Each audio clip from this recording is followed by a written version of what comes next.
guys, how are you? Hope you all are doing well. Today I'm back with one of the most interesting video. In this video tutorial guys, we will learn how to reset your start menu setting on Windows 11 to fix any issue, any problem if you are facing from your start menu.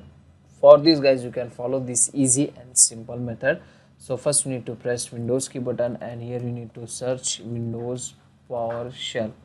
Like this, you need to search, right click on Windows PowerShell and open in administrator mode like this. Okay, and then here you need to execute one command. This command you can get in my video description box, so just simply copy as it is and then paste it here. After pasting, hit enter. It will start the resetting process. Don't disturb this process. After the process was completed, then you can close your Windows PowerShell, and now it will reset your Windows start menu.